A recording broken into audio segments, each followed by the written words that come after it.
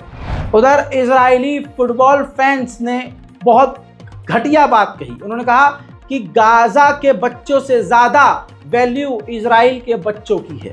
जैसे जेनोसाइड करने वाला ये इजराइल है, उससे बड़ी घटिया मानसिकता अमरीकियों की है।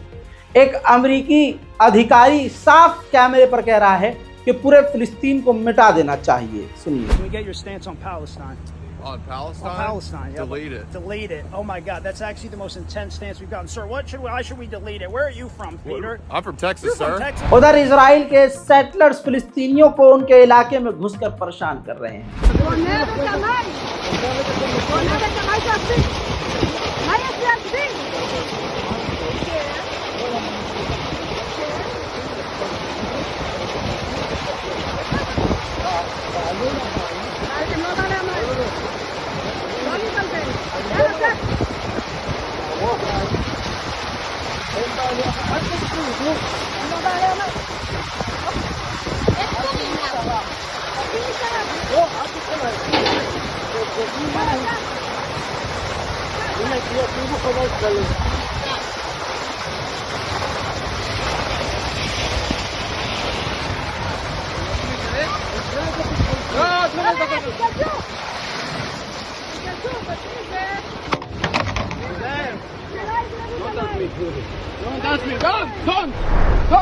उधर UNRWA के अधिकारी ने कहा कि अभी तक 248 से ज़्यादा हमारे लोग मारे जा चुके हैं। उधर इजराइल अपने घायल सैनिकों को, तस्वीर देखिए, घायल सैनिकों को हेलीकॉप्टर से एयरलिफ्ट करके इलाज के लिए लेके जा रहा है।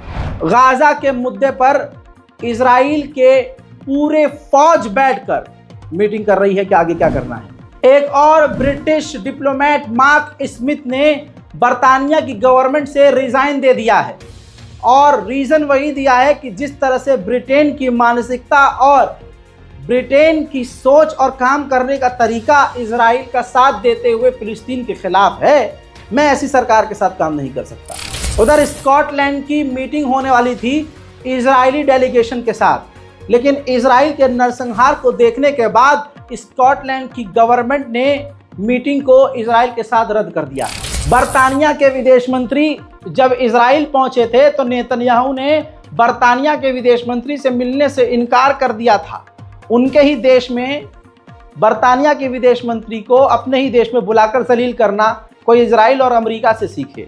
बताना चाहूँगा कि यह हुआ इसलिए क्योंकि इंटरनेशनल क्रिमिनल कोर्ट के अरेस्ट वारंट जो जारी करने वाला था नेतन्याहू के खिलाफ, तो बरतानिया की नई गवर्नमेंट ने कह दिया था कि हम इस पर पाबंदी नहीं लगाएंगे।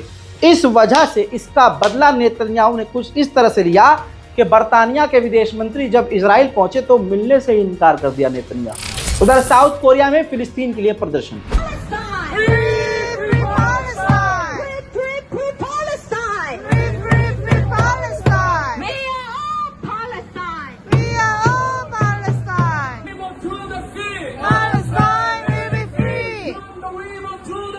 Palestine!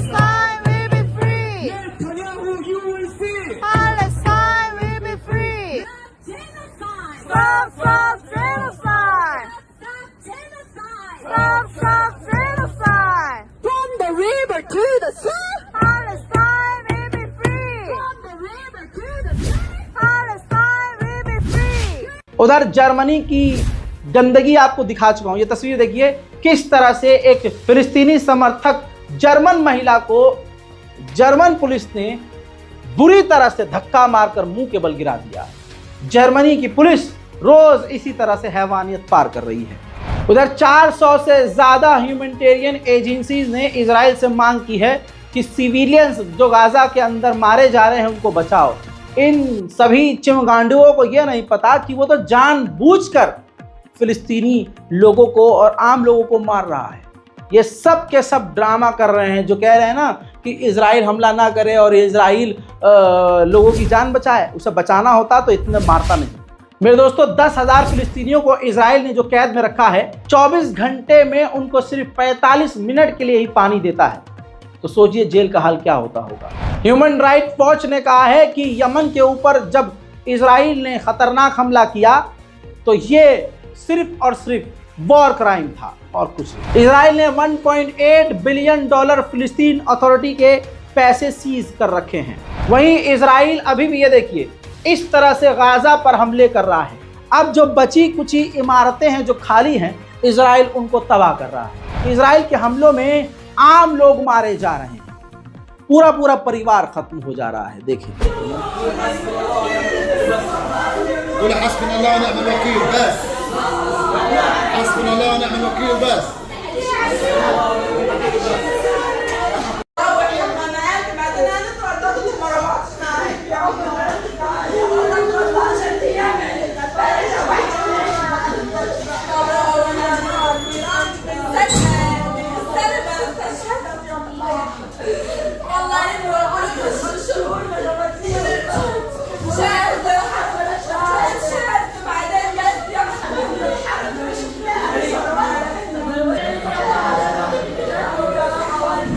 जो फिलिस्तीन के लोग वेस्ट बैंक में रहने वाले हैं, वो वेस्ट बैंक से यानी फिलिस्तीनी लोग गाजा के अंदर जैसे तैसे